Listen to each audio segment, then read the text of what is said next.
आज हम मनोविज्ञान में शिक्षा के बारे में हम जानेंगे। शिक्षा में मनोविज्ञान का सूत्रपात करने वाला व्यक्ति था रूसो। रूसो ने शिक्षा की परिभाषा दी है जिसमें बालक स्वार्थी होता है, बालक का पुस्तक के समान अध्ययन करना चाहिए। रूसो की पुस्तक का नाम था इमाइल। रूसो प्रकृतिवाद पर आधारित है। इसमें हम रूसो की परिभाषा को याद करने के लिए ट्रिक अपना सकते हैं। बालक कैसा होता है? स्वार्थी। बालक का किस प्रकार से अध्ययन करना चाहिए? तो पुस्तक के समान। कौन सी पुस्तक के समान? तो इमाइल पुस्तक के समान। आगे हम पढ़ते हैं शिक्षा का अर्थ। शिक्षा शब्द की उत्पत्ति शिक्ष धातु यानी संस्कृत भाषा की शिक्ष धातु में अ प्रत्यय लगने से हुआ है, जिसका अर्थ होता है सीखना या सिखाना। शिक्षा अंग्रेजी शब्द यानी आंग्ल भाषा का एजुकेशन से बना है, जिसका लैटिन में दो शब्दों से बना है। लैटिन के एजुकेयर, एजुसेयर। एजुकेयर का अर्थ होता है पोषित करना, एजुसेयर का अर्थ होता है विकसित करना, जिसका लैटिन में दूसरा अर्थ होता है एजुकेशन का ई का अर्थ अंदर से, ड्यूको मतलब बाहर निकालना, अंदर से बाहर निकालना।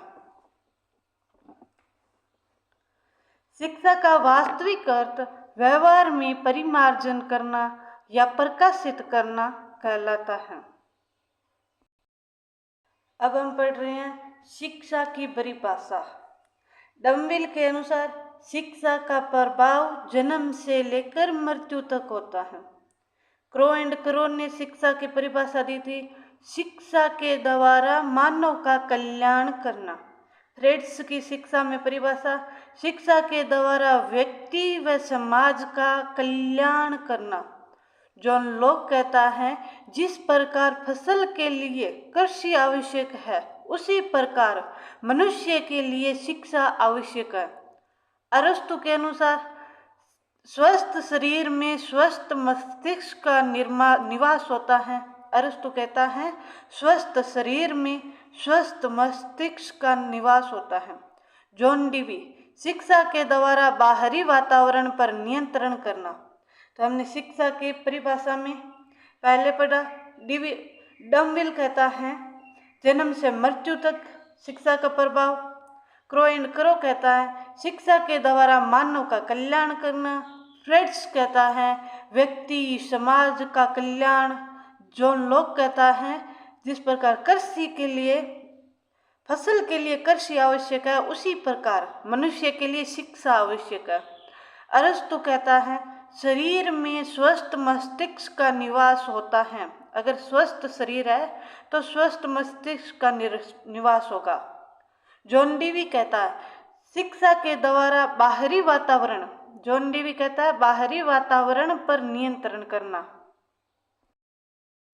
अगली परिभाषा हम देखते हैं, स्वामी विवेकानंद ने शिक्षा के बारे में दी, अंतर्निहित ज्ञान को बाहर विकसित करना। फ्रोबेल की परिभाषा, आंतरिक ज्ञान को या जन्मजात शक्तियों को बाहर प्रकट करना। यहाँ पर स्वामी विवेकानंद कहता है अंतर्निहित ज्ञान को बाहर विकसित करना। फ्रोबेल कहता है आंतरिक ज्ञान को जन्मजात शक्तियों को बाहर प्रकट करना। पेस्टालॉजी कहता है अंतर्निहित योग्यताओं का बालक में विकास करना।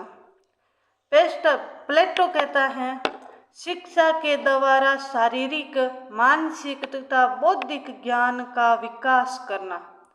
प्लेटो कहता है शिक्षा के द्वारा शारीरिक, मानसिक तथा बौद्धिक तीनों का ज्ञान विकास करना। कोल्सनिक कहता है शिक्षा के द्वारा शारीरिक व मानसिक विकास करना। रविंद्रनाथ टैगोर शिक्षक उस दीपक की भांति जलकर अपने बालक को उज्जवल रोशनी प्रदान करता है। तो स्वामी विवेकानंद की परिभाषा है अंतर्निहित ज्ञान को बाहर विकसित करना। फ्रोबेल कहता है आंतरिक ज्ञान को बाहर प्रकट करना। पेस्टालॉजी कहता है अंतर्निहित योग्यताओं का बालक में विकास करना। प्लेटो कहता है शिक्षा के द्वारा शारीरिक, मानसिक, बौद्धिक ज्ञान का विकास करना। कोलसेनिक शिक्षा के द्वारा शारीरिक व मानसिक विकास करना।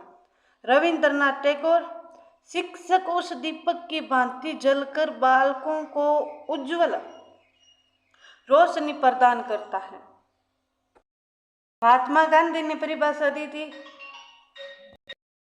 महात्मा गांधी बालकों का सर्वांगीण विकास करना, शिक्षा के द्वारा शरीर, मस्तिष्क तथा आत्मा का विकास करना।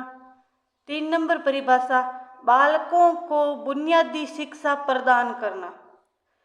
चौथी परिभाषा दी थी बालकों को मातृभाषा में शिक्षा प्रदान करना। 5वीं परिभाषा दी बालकों को हस्तकला की शिक्षा प्रदान करना। 6ठी शिक्षा थी 4H की अवधारणा, जिसमें मस्तिष्क, हृदय, हाथ और स्वास्थ्य। व्यापक शिक्षा शब्द का प्रयोग महात्मा गांधी ने सर्वप्रथम किया था। परिभाषा है कोठारी आयोग, भारत का भविष्य कक्षाओं में अध्ययनरत है। कोठारी आयोग ने कहा था भारत का भविष्य कक्षाओं में अध्ययनरत है। अब शिक्षा का महत्वपूर्ण बिंदु पढ़ते हैं। फ्रोबेल के अनुसार बालक की एक गुरु उसकी माँ होती है। पेस्टालोजी ने कहा अनौपचारिक अर्थ में सीखने का सर्वोत्तम स्थान परिवार होता है। बालक का प्रथम समाज परिवार होता है। बालक का प्रथम विद्यालय परिवार होता है। बालक का लघु समाज विद्यालय होता है। तो आज हमने शिक्षा की संपूर्ण परिभाषाओं के बारे में अध्ययन किया। कल आगे शिक्षा मनोविज्ञान के टॉपिक के बारे में पढ़ेंगे। तब तक के बने रहे हमारे साथ।